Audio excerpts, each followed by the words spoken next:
Bonjour et bienvenue dans le podcast du Human Factor. Je m'appelle Alexis Eve et tous les mercredis, je vais à la rencontre des startups les plus véloces pour rentrer en détail dans les bonnes pratiques RH qui leur permettent de faire du facteur humain un levier de croissance plutôt qu'un risque. Nous, on est une solution digitale qui permet donc de mettre en relation des expéditeurs et des transporteurs. Le Human Factor, ce n'est pas qu'un buzzword. C'est aussi le nom de notre premier livre. Les clés de l'alignement entre associés, d'une organisation adaptée ou encore de la bonne relation à son travail. The Human Factor, c'est 100 pages de retour terrain des plus belles startups et de bonnes pratiques actionnables. Si vous voulez en savoir plus, allez tout simplement sur www.yaniro.co/book, B-O-O-K. On met le lien dans la description de l'épisode. Pour l'heure, je vous laisse avec l'invité d'aujourd'hui et vous souhaite une bonne écoute. Bonjour Laura, comment vas-tu ? Bonjour Alexis, je vais très bien, merci, toi aussi ? Bah oui, je vais très bien. On enregistre une nouvelle fois à distance. Enfin, en tous les cas, on n'est pas dans la même pièce. Je ne sais pas d'ailleurs si tu es dans des locaux ou si tu es directement chez toi. Je suis chez moi aujourd'hui. Et ben moi aussi. Et j'y repensais parce que c'est vrai que c'est une habitude que j'ai pris dans le début des épisodes de toujours faire un petit clin d'œil sur les conditions d'enregistrement. Je ne sais pas si ça a beaucoup de sens, mais je me dis que c'est quand même toujours sympa, vu qu'on n'a pas la visio, pour celles et ceux qui nous écoutent, de se dire un peu dans quel contexte ça a été enregistré. C'est vrai. Donc, tout voit-il que je te remercie beaucoup d'avoir accepté notre invitation sur le podcast du Human Factor de Yaniro. Et pour te présenter en quelques mots, mais on va voir que ça va nécessiter un tout petit peu plus que quelques mots.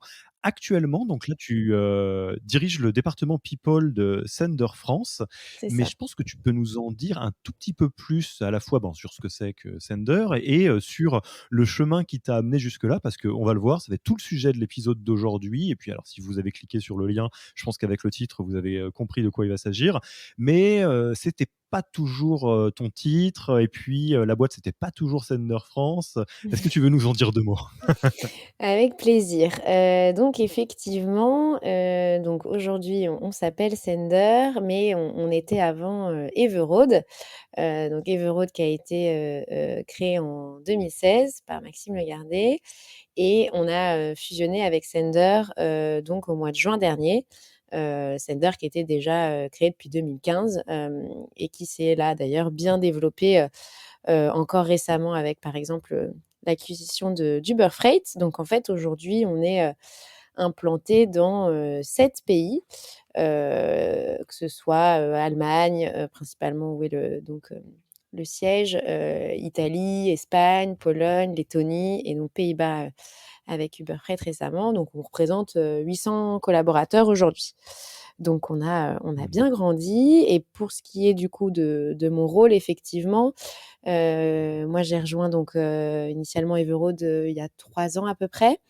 Et je suis arrivée en tant que Chief Happiness Officer, ce fameux poste dont on a pas mal parlé et qui, à vrai dire, diffère beaucoup d'une entreprise à une autre. Et en fait, moi, je suis surtout arrivée en tant que première employée de l'équipe People pour justement monter le départ et bosser sur différents sujets, que ce soit sur justement les sujets RH, mais aussi beaucoup d'événementiel, de cohésion d'équipe, de com interne, ce qu'on d'ailleurs met aujourd'hui un peu sous ce grand départ People lié à la culture de la boîte, quoi, finalement. Donc, Et vas-y. oui, pardon. Donc, ce que j'ai trouvé intéressant, c'est que du coup, en fait, faire des RH aujourd'hui a pris un sens un peu différent pour les équipes, dans le sens où je suis vraiment arrivée justement dans l'idée de véhiculer du bien-être au sein de la boîte et surtout de pouvoir permettre aux équipes de se développer. Et du coup, ce qui est toujours fait de façon assez bienveillante. Et j'aime l'idée que, voilà, contrairement à certaines boîtes où les employés n'ont pas forcément toujours une image positive du département People, là, je trouve que ça se passe bien dans ce sens-là, quoi. Et alors, pour peut-être aller encore plus loin pour poser le tableau, parce que je pense qu'il y a des personnes qui nous écoutent qui ne sont pas très familiers avec Everroad puis Sender. Peut-être donc déjà, qu'est-ce que vous faites ? Parce qu'on parle bien effectivement de la consolidation d'acteurs de cette verticale Mmh. entre Everroad et Sender. Et puis peut-être avant que Everroad rejoigne Sender, où tu me dis que donc là vous êtes à peu près 800, vous étiez combien ? Si tu peux juste nous donner ces éléments-là. Oui, bien sûr.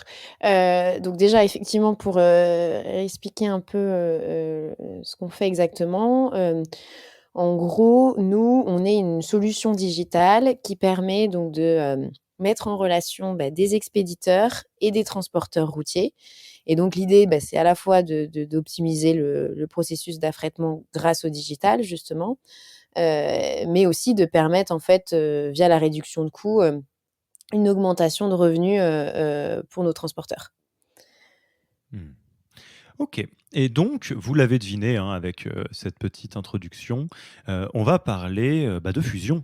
C'est quelque chose qui arrive quand même très régulièrement dans l'environnement startup, de différentes manières, hein. Il y a des fusions qui sont, la consolidation de différents acteurs, d'un écosystème ou d'une solution, qui se regroupent, hein, typiquement pour attaquer un marché, complet, donc européen. On Mmh. peut parler aussi, des fusions-acquisitions, quand des startups se font racheter, par des grands industriels ou des grands groupes, hein, ce qui n'est pas donc ce dont on parle présentement.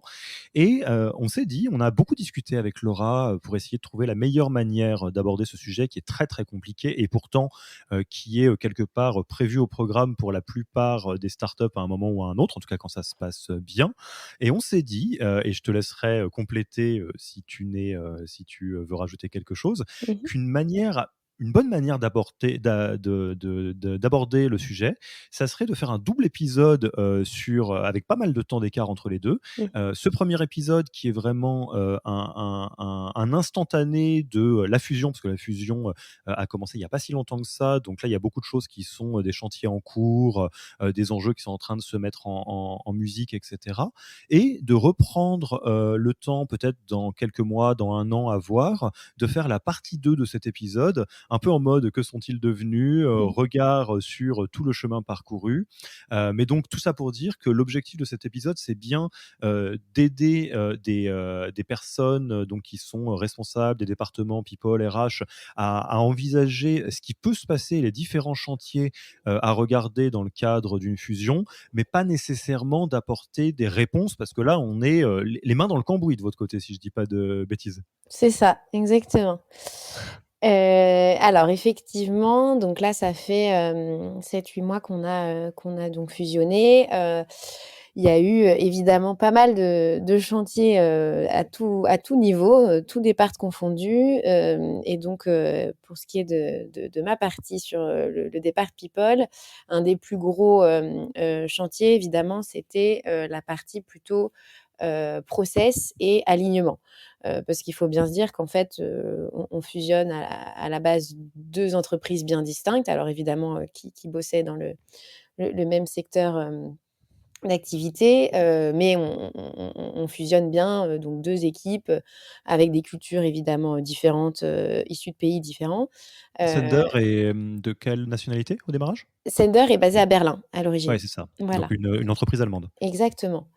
Et donc en gros, on s'est dit: «Bon, en fait, comment est-ce qu'on bosse, chacun?» Donc on a un peu, tout mis sur la table, sur une phase qui a duré, 6 mois, qu'on a appelée la PMI, la Post Merging Integration, où, on est allé regarder, voilà, sur chaque process, comment on faisait, quel outil on utilisait, et on a essayé en fait de prendre un peu le meilleur de chaque côté, et de se dire, à partir de maintenant, eh bien, on se met d'accord et comment on va travailler, ensemble.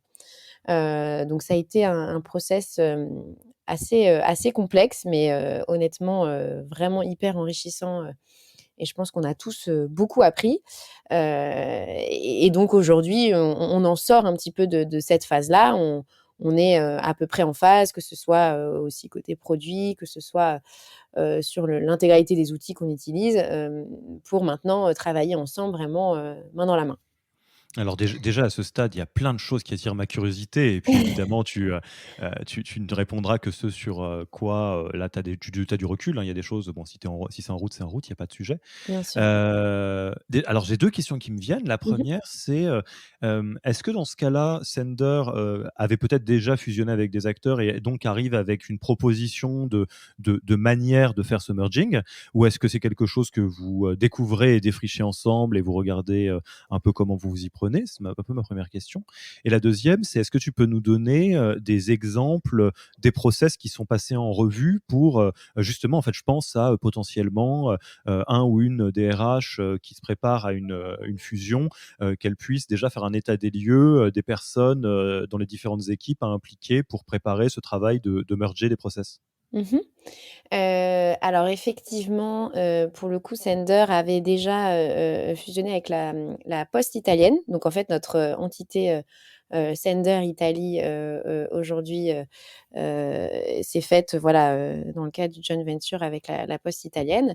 Du coup, le process est encore un petit peu différent de ce qu'on a vécu nous parce que, là, nous, on est vraiment dans une intégration complète où on est 100% alignés, alors que pour ce qui est de l'Italie, il y a encore des choses justement qui résonnent de manière un peu plus locale sur certains process. Il y a Mmh. quelques disparités.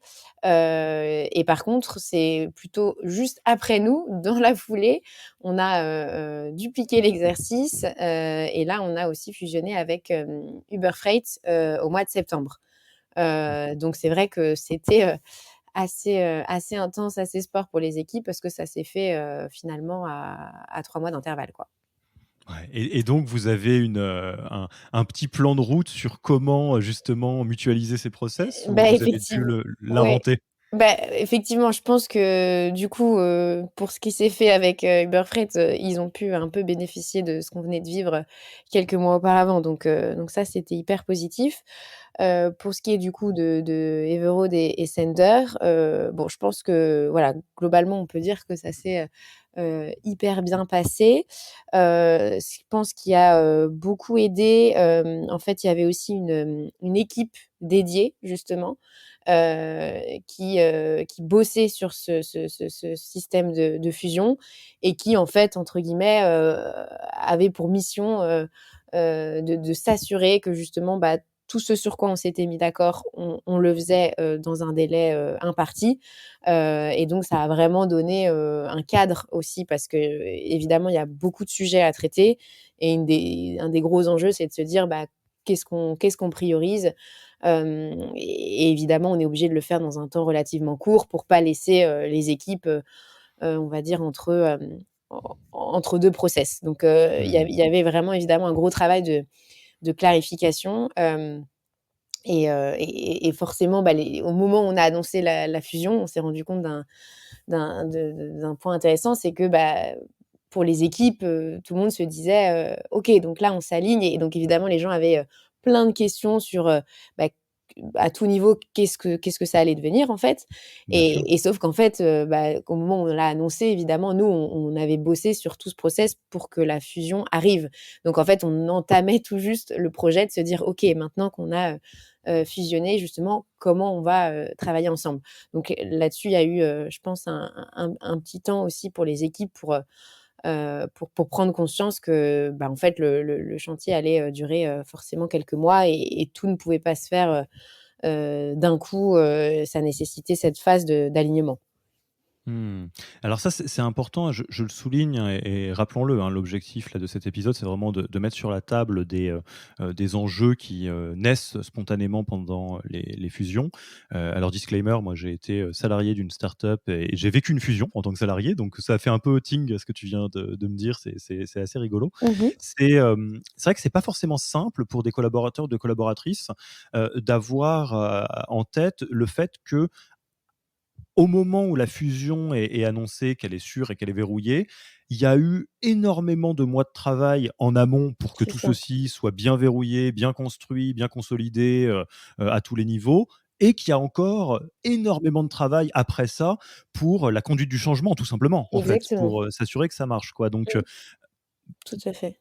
ouais, donc c'est vrai qu'il faut peut-être, garder en tête, autant que possible dans les chantiers, de post-fusion, de post-merging, que, c'est important d'avoir un chapitre conduite du changement et communication, très, consolidé auprès des équipes pour qu'elles comprennent la réalité de ce que c'est qu'un processus de fusion et que là, il y a une phase de trouble, Ouais. ou d'ambiguïté qui va durer et qui est un peu prévue au programme. Exactement et aussi je pense à une communication, surtout, rassurante. C'est ce qui est primordial parce que, voilà, c'est un phénomène classique, mais ça peut générer, des inquiétudes auprès des équipes, alors qu'au contraire, nous, on était vraiment dans une optique, en voulant montrer aux équipes qu'en fait, c'était quelque chose d'hyper positif pour la boîte, l'idée c'était qu'on garde, l'équipe en tant que telle et encore mieux que ça, qu'on la continue à la faire, grandir,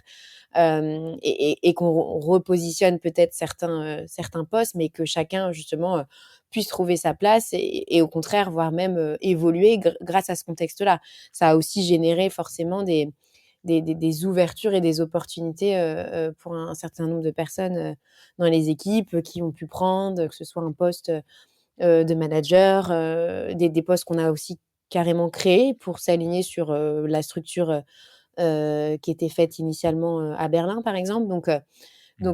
Et c'est pas forcément ce que les gens ont en tête, au démarrage, alors qu'en fait, on le découvre un peu, petit à petit, quoi.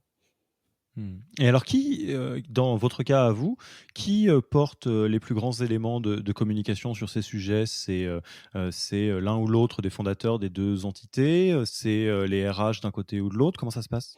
Effectivement, ça dépend un peu des phases qu'on a vécues. Il y a eu, évidemment un gros boulot, que ce soit, par, les fondateurs, par l'équipe marketing aussi, pour accompagner ce changement, parce que il fallait aussi, évidemment, communiquer auprès, de nos clients, de tous les prestataires avec lesquels on est amené à travailler et cetera.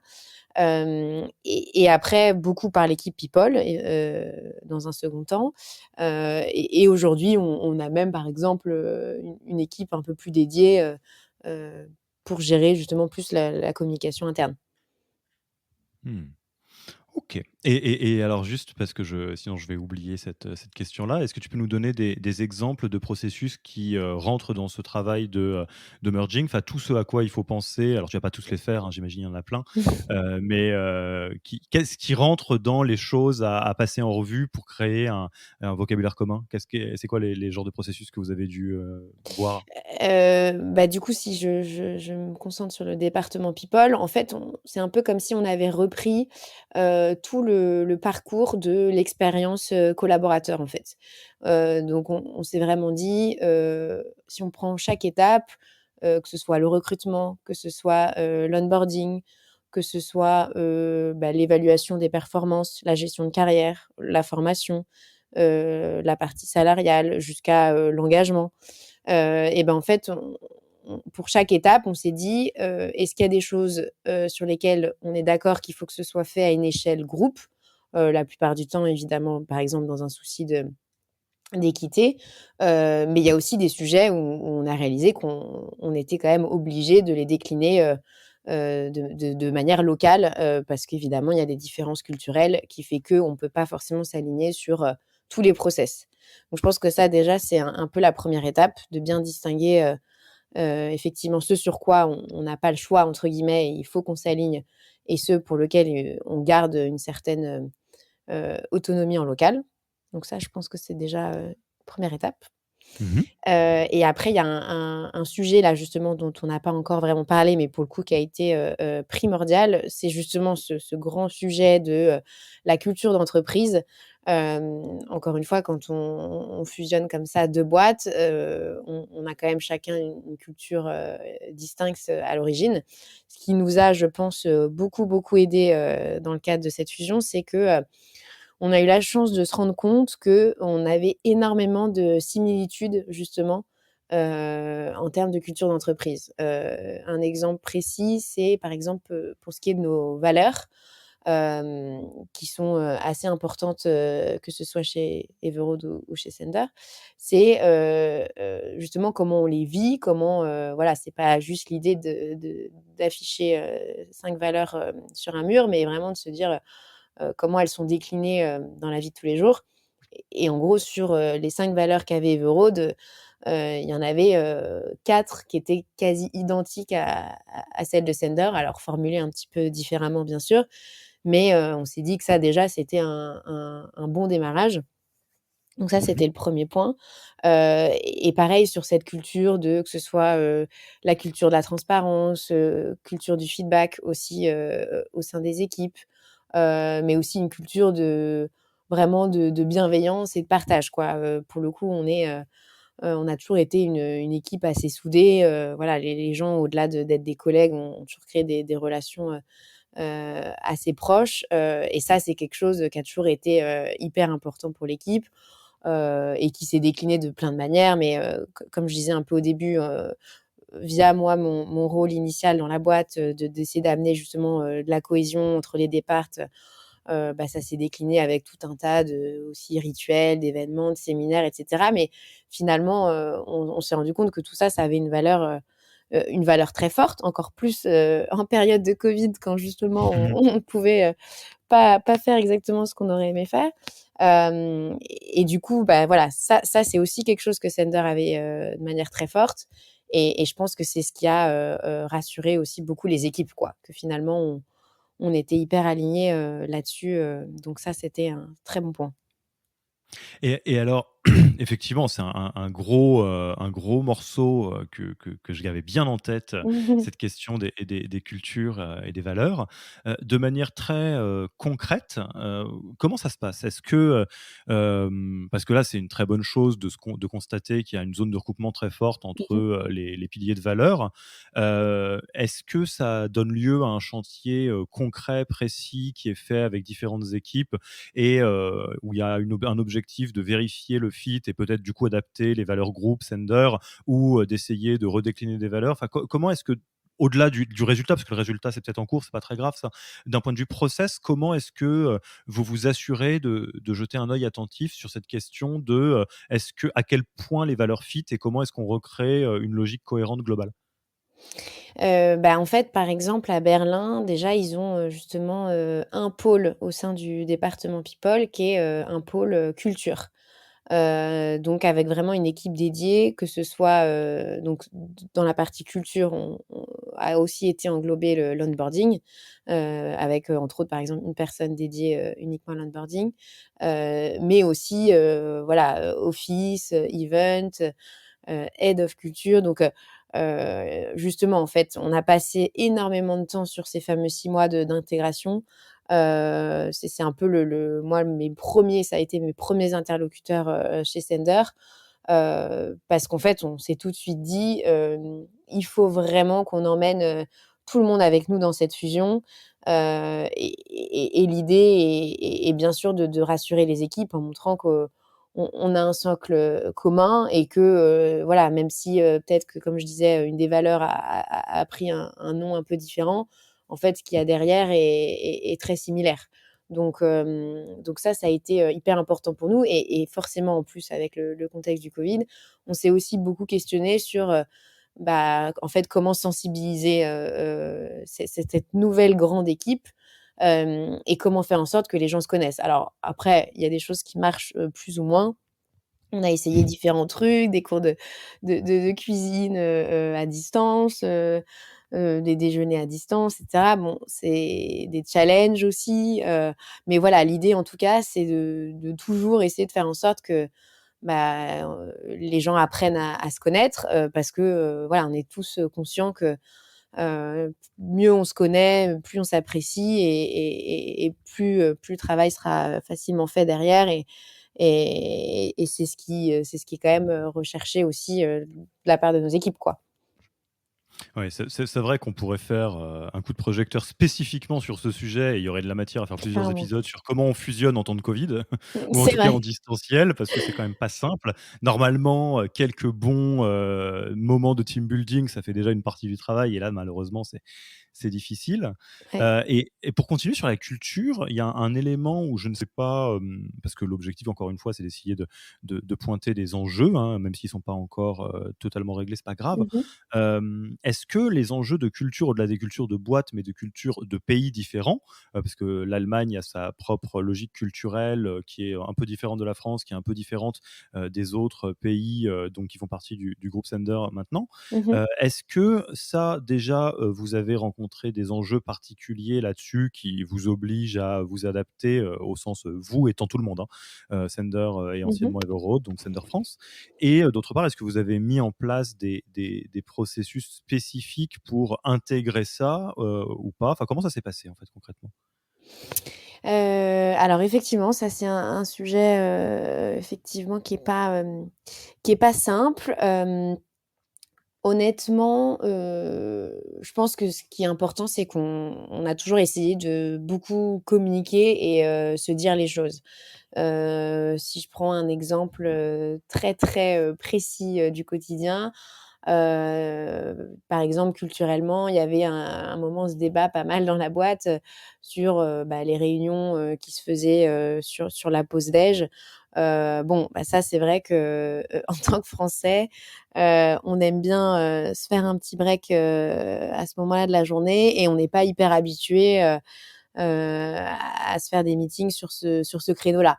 Bon et ça, on s'est rendu compte que je pense que typiquement à Berlin, on voit les choses un peu différemment. La pause déj est peut-être aussi décalée d'un point de vue horaire et peut-être plus courte. Donc voilà et ça, c'est vraiment un détail, mais l'air de rien, il faut quand même, être hyper vigilant à ce genre de détails parce que ça peut créer des petites frustrations, au sein des équipes. Et c'est des choses qu'on peut en soi, travailler quoi. C'est-à-dire qu'il suffit de bien communiquer sur le fait que voilà, ça c'est ce genre de choses qu'il faudrait éviter, et petit à petit on arrive à se synchroniser quoi. Donc Mmh. au final, bon là j'ai donné un exemple vraiment, très spécifique, mais c'est l'idée plus globale derrière, c'est, on a toujours essayé de se dire les choses et on se fait même parfois des points, voilà, moi j'avais régulièrement des points justement sur la com, est-ce qu'on communique bien?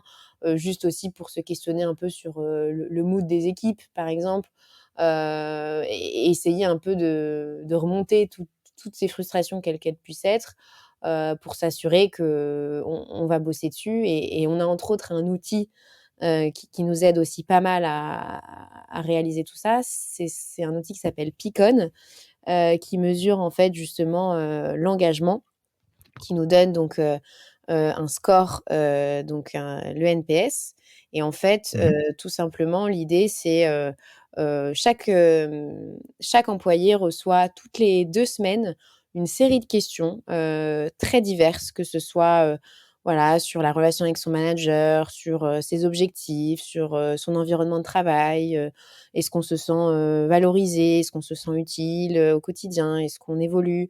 Est-ce que ça se passe bien avec, l'équipe? Est-ce qu'on trouve que son salaire est à la hauteur de son travail? Enfin voilà, vraiment, énormément de sujets. C'est décliné, ce qu'ils appellent en 14, drivers et en fait derrière ça, ça nous donne vraiment de la data très précise, que ce soit, par départ, enfin c'est un outil qui est anonyme, mais on a quand même un fil par départ ou que ce soit, voilà, on peut s'amuser un peu sur les données. Ça peut être, aussi par ancienneté, enfin voilà, on peut avoir pas mal d'infos grâce à ça et nous, en tant que Depart People, on s'en sert justement beaucoup pour, toujours, garder à l'esprit, justement, qu'est-ce que ressentent les gens et l'intérêt que ce soit fait toutes les 2 semaines, ça fait qu'on a toujours de l'info, très à jour finalement, et on s'en sert vraiment pour ensuite décliner nos chantiers RH, si je puis dire, quoi. C'est un peu aussi Mmh. l'origine pour se dire: «OK, bon là, il y a vraiment ce sujet, on sent que les résultats sont peut-être pas forcément bons en ce moment, et comment on va faire pour y répondre et pour rectifier ça, quoi?» C'est un peu l'idée. Et donc là, par exemple, parce que moi je trouve que ton exemple, il est très, très bon, même s'il est, très simple, hein, sur la question des pauses déj. C'est par exemple ce genre de choses, c'est remonté par Picon? Bah, voilà, en fait, typiquement, on s'est rendu compte qu'il y avait eu plusieurs commentaires de gens qui disaient, voilà, c'est ça nous plaît pas ces meetings, à ce moment-là, on a besoin de couper dans la journée donc voilà, c'est en tout cas, ça nous assure un canal de communication en plus qui est anonyme donc les gens peuvent aussi s'exprimer, librement. Et on a voilà, on est toujours dans une démarche, on observe et on réagit derrière, on met en place des actions pour y répondre. Donc typiquement, on a bougé certains meetings pour faciliter ça au sein des équipes. Donc ça, c'est hyper, c'est assez constructif quoi, finalement. Et alors juste peut-être pour, réagir là-dessus, si vous nous écoutez et que alors soit parce que vous êtes en phase d'internationalisation, oui j'y arrive, ou, de fusion avec un acteur, donc d'un autre pays, j'adore ton exemple parce que c'est une réalité que le travail interculturel est très difficile, parce que par nature, on a des automatismes qu'on ne remet même pas en question, à l'échelle d'un pays. Enfin, tu l'as dit, effectivement, dans la plupart des cas, être en pause à midi en France, c'est plutôt la norme, donc il n'y a pas de meeting à midi ou quand il y a des meetings, c'est marginal ou c'est un peu particulier ou c'est un peu rare, mais en tout cas, ce n'est certainement pas un absolu. C'est ça. Dans une autre culture, il y a des choses qui vont différer. C'est un peu comme ça. Donc peut-être déjà, je le fais pas souvent, mais je le fais cette fois-ci, un ouvrage que je vous recommande sur ce sujet et qui est très très intéressant, c'est The Culture Map de Erin Meyer, D'accord. qui donne des exemples en fait alors indépendamment du travail, mais d'une manière plus générale, à quel point les différents pays et les différentes cultures sont différentes selon différents sujets, comme le rapport au temps, le rapport à la performance, le rapport au social, au groupe, et à quel point d'un pays à l'autre, on est plus ou moins éloigné. Enfin, comment les anglo-saxons sont différents des pays latins, qui sont différents des pays asiatiques, etc. Et ça donne déjà des clés de compréhension globale de ce qui se passe. Et la deuxième chose, moi j'aime beaucoup votre approche qui est très pragmatique, qui est d'avoir finalement des baromètres grâce à votre outil, donc Picon, c'est ça? Oui, Ouais, c'est ça. grâce à Picon qui permet de faire remonter ça et après très simplement de l'adresser, avec, les 2 acteurs pour trouver des solutions, quoi. Parce que de toute façon, des différences culturelles, il y en aura, toujours. Oui, exactement et au contraire, il faut en faire, une force et pas, le voir comme un frein. C'est aussi ce qui fait que c'est hyper enrichissant et que les équipes se nourrissent aussi de des échanges avec d'autres cultures, quoi. Voilà, donc si vous voulez, essayer de casser le jeu, The Culture Map d'Erin Meyer, je vous le conseille, c'est un bouquin qui est très sympa à lire en plus.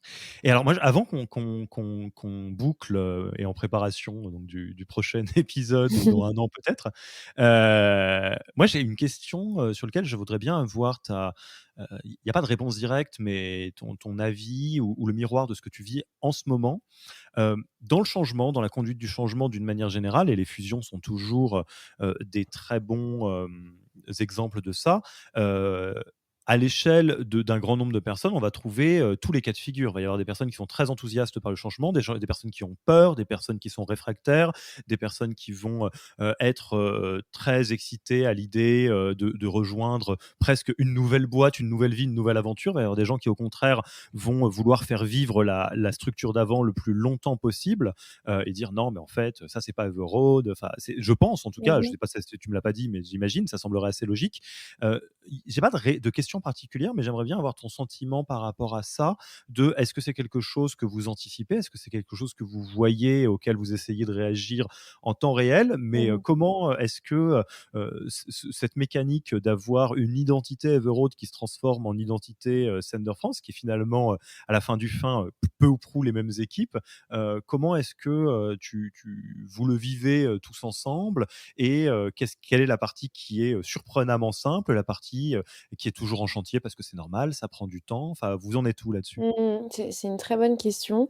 Effectivement, au moment où on a fusionné, on avait, en tête beaucoup de chiffres et lu pas mal de choses sur le fait que, c'était, inévitable, une fusion, générait forcément pas mal de départs, et de turnover au sein des équipes. Et c'est vrai que, nous, on a essayé de voir, le sujet un peu différemment. En fait, on s'est dit, justement, un des indicateurs, RH, souvent utilisés, par exemple, qui est le taux de rétention. Moi, personnellement, je me suis toujours dit que c'était pas forcément dans le cas de notre boîte, hein, je précise, mais un chiffre qui Oui, bien allait, sûr. être, particulièrement, pertinent parce qu'en fait, encore faut-il se poser la question quelle est l'origine du départ. Et c'est vrai que je trouve qu'il faut essayer un maximum de pas pas faire de sujets tabous autour du départ, dans le sens où, voilà, pour donner des exemples, nous, on a vu des personnes partir récemment, mais ça pouvait être des personnes qui sont carrément allées monter une boîte. Donc là, c'est un projet un peu plus perso. Honnêtement, je trouve qu'en tant qu'entreprise, on peut même dire qu'on enfin, en tout cas, moi, personnellement, je suis même assez fière de me dire qu'on a été, Mmh. la boîte un peu tremplin avant que quelqu'un, puisse, monter son propre projet. Je trouve que c'est toujours génial d'avoir le courage de prendre la voie de l'entrepreneuriat. À l'inverse, par contre, ce qu'on va essayer d'identifier, c'est vraiment les raisons derrière ce départ. Donc, la data, moi, qui m'intéresse, c'est plutôt de croiser, en fait, à chaque fois que quelqu'un part, moi, je prends toujours le temps de faire un point avec la personne en question, et déjà pour avoir des axes d'amélioration possibles, et surtout se dire, est-ce que c'est lié à la boîte en tant que telle, à des choses qu'on a fait, qu'on aurait pu peut-être faire différemment. Est-ce que c'est lié justement à ce contexte de fusion, ou comme tu disais, bah, c'est inévitable, la boîte, elle change. Et c'est vrai qu'il y a des gens qui sont un peu dans la nostalgie de ce qu'elle a pu être à un moment donné. Et en soi, c'est pas grave, quoi. Il faut surtout se dire, maintenant qu'elle a changé, bah, ça nous empêche pas pour autant d'en faire quelque chose de très positif, mais de différent. Voilà, je pense qu'il faut intégrer cette notion. Et tout le monde n'a pas forcément envie de voir la chose comme ça. Donc c'est vrai qu'il y a des gens qui se retrouvent pas forcément parce que, tout simplement parfois pour une question de taille, hein, l'entreprise grandit. C'est vrai que chez Everode, pour ceux qui ont connu la période où on était 30, se dire qu'aujourd'hui on est un groupe de 800, ça convient pas à tout le monde. Mais à l'inverse, nous, ce qu'on veut aussi mettre en place, c'est il y a des choses qui ont été très positives dans le passé qu'on peut maintenir aujourd'hui, mais de façon différente, encore une fois. Et le challenge est d'autant plus grand quand on grandit, de garder cette cohésion, etc. C'est quelque chose qui nous tient à cœur, mais je pense pas que ce soit impossible, quoi. C'est un peu l'enjeu. Je suis, très, très aligné avec ce que tu viens de dire et encore une fois, c'est un peu comme l'histoire de la pause déjeuner. C'est un principe très, général et qui s'applique partout, qui peut comment dire? Se mettre en musique par une logique simple. Le principe, c'est valable évidemment dans une fusion, mais c'est valable dans n'importe quelle boîte qui est en hypercroissance, c'est que, il y a des chapitres dans la vie d'une startup et à un instant T, des personnes vont se retrouver dans le chapitre ou pas.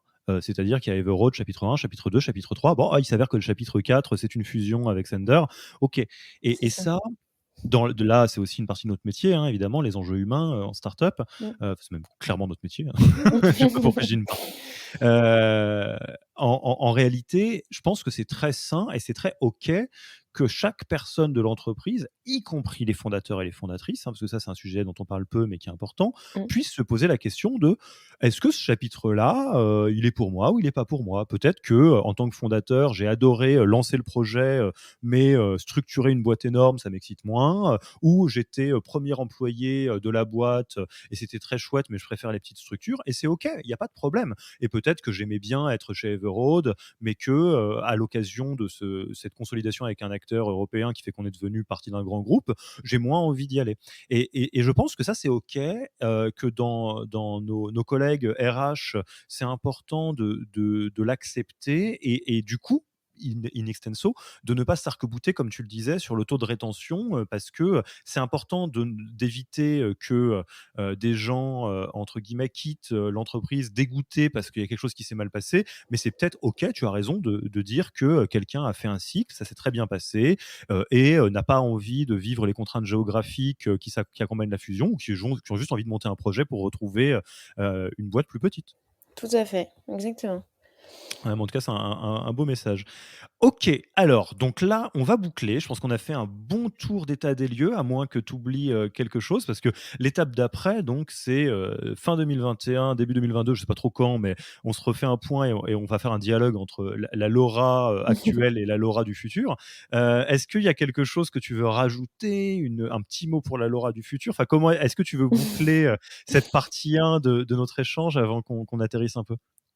Bah, écoute, je pense avoir déjà, évoqué pas mal d'éléments. Après, je pourrais en parler pendant des heures, donc je ne vais pas plomber tout le monde.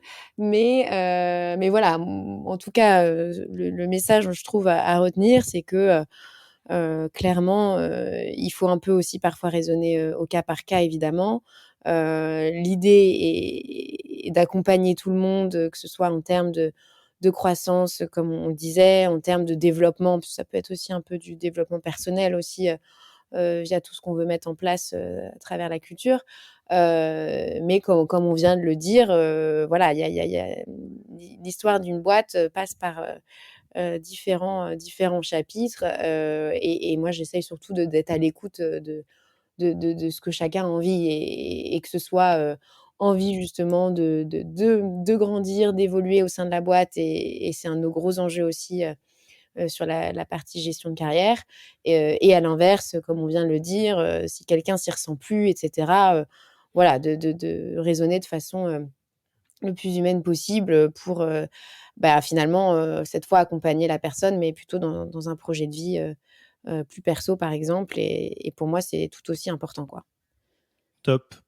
Alors du coup, on va atterrir sur cette première partie. 1re question, s'il y a quelqu'un qui souhaite te joindre pour échanger avec toi, alors dans un sens comme dans l'autre, hein. Si vous êtes, de l'autre côté de la fusion et que vous avez envie d'échanger avec Laura en lui disant: «Tiens, on va te faire voir dans le futur, voilà ce qui va se passer», je pense que tu seras ravi. Clairement. Et inversement, s'il y a juste envie d'entamer la discussion, c'est quoi la meilleure, manière de te contacter? Bah, par mail, c'est parfait. Je OK, bon, te le on mettra ton transmettrai. adresse mail, dans la description de cet épisode. Ensuite, quel serait le livre, blog, podcast que tu conseillerais, aux RH de start-up qui, écoutent le podcast? Bah, le tien déjà, pour commencer. Sympa. J'ai non, j'avoue avoir écouté pas mal d'épisodes, avant de passer à la casserole moi-même, et je dois admettre que j'ai vraiment adoré. On en parlait, tout à l'heure, mais c'est vrai que, voilà, il y a des épisodes justement sur des problématiques, très spécifiques, ou au contraire un peu plus, généralistes sur, justement tous les grands chantiers que peut englober le départ people. Et honnêtement, voilà, je trouve que c'est, hyper enrichissant d'avoir d'autres visions, dans d'autres boîtes, et surtout hyper rassurant aussi de se rendre compte qu'on vit, parfois, des choses très similaires, et on n'en parle pas forcément, hein. C'est vrai que le départ people, on est toujours très concentré sur, bah, justement nos équipes en interne, et à chaque fois qu'on peut échanger avec des boîtes de l'extérieur, enfin, de toutes les expériences que j'ai eues, ça a toujours été hyper enrichissant, et une vraie bouffée d'air aussi, quoi, de comparer ce qu'on fait, avec d'autres boîtes. Et donc sinon, pour quand même, en citer un autre, moi, il y avait un podcast que j'avais, découvert il y a quelque temps, qui s'appelle, Happy Work, pour le coup, qui est, plus orienté, on va dire justement, bien-être que RH pur. C'est un podcast de, Gaël Châtelain, pour le coup, qui, a été hyper impliqué sur, ce qu'on appelait le management bienveillant. Et pour le coup, c'est clairement moi une notion qui me parle beaucoup. On a beau dire ce qu'on veut, je trouve que la bienveillance est quand même à l'origine de beaucoup de belles choses. Et en tout cas, c'est ma vision, mais je pense que c'est, principalement, via cette approche qu'on arrive à mettre en place, des choses, diverses et variées, mais qui sont, quand même, clés pour les équipes. Heu, Top, donc donc 2 podcasts, voilà. dont le nôtre, donc je suis très content et je ne connaissais pas Happy Work, donc j'écouterai avec beaucoup d'intérêt, Ouais, parce que je pense que c'est c'est un très sujet qui est très rapide, chouette, c'est, effectivement. ouais, des petits épisodes, voilà, 5 à 15 minutes, mais voilà, justement, ça fait du bien, c'est beaucoup de positif, et c'est plutôt plaisant. Et alors, c'est qui, quelle est, la personne que tu aimerais, voir passer sur ce podcast, que tu nommerais pour, un prochain épisode? Alors j'avais en tête, Amandine Breillat de Payfit. Alors bon, Payfit, vient aussi de passer en interview, très récemment, donc voilà, ça peut être, peut-être une approche un peu différente. Mais forcément Payfit, est, aussi très connu pour, avoir fait une hyper croissance en peu de temps et en plus à travers, différents pays. Donc ouais, j'aurais bien aimé, pouvoir avoir la vision Payfit sur justement, ce grand sujet dont on a pas mal parlé, sur l'engagement, des équipes, justement dans une phase, d'hypercroissance à travers, différents pays. Alors bon, c'est vrai que Payfit, c'est une grande boutique, hein, donc Caroline, donc qui est, DRH de Payfit Global, est passée dans un épisode de Yaniro pour parler du work from anywhere, hein, donc des sujets de remote, hein, et C'est ça. la logique, et la politique de travail à distance qui a été ou de pas que à distance, qui a été mise en place chez Payfit. Mais je pense qu'on aurait effectivement, plein de choses à apprendre d'Amandine, donc sur la partie Payfit France, notamment, ouais, sur les phases d'hypercroissance, l'ouverture à différents outils, la place du local versus C'est international. ça. Donc, avec grand plaisir. Si Amandine a envie de passer, sur le podcast Niro, elle est toujours la bienvenue, évidemment. Écoute, Laura, c'était vraiment un plaisir. Je te remercie beaucoup et je rebondis sur ce que tu disais sur les épisodes de ce podcast. J'aimerais te remercier toi et remercier toutes les personnes qui sont passées dans ce podcast et qui passeront pour leur transparence. Parce que quand tu disais que ça fait du bien de se rendre compte que la plupart des acteurs RH vivent les mêmes choses en commun et que c'est pas forcément très simple, ça c'est rendu possible par le fait que, et j'en suis le premier époustouflé positivement, que personne n'a de langue de bois ici et tu as joué le jeu sur un sujet qui est difficile, la fusion. Donc c'est un grand merci à toi ainsi qu'à tous tes compères et comparses des autres startups. Avec plaisir. Merci à toi, Bah, Alexis. écoute Laura, du coup, rendez-vous pour la partie 2 et on pourra réécouter tranquillement ensemble la partie 1, chacun de notre côté, avant de faire la partie 2 pour se dire ok, d'accord, donc c'était ça les sujets à cette époque.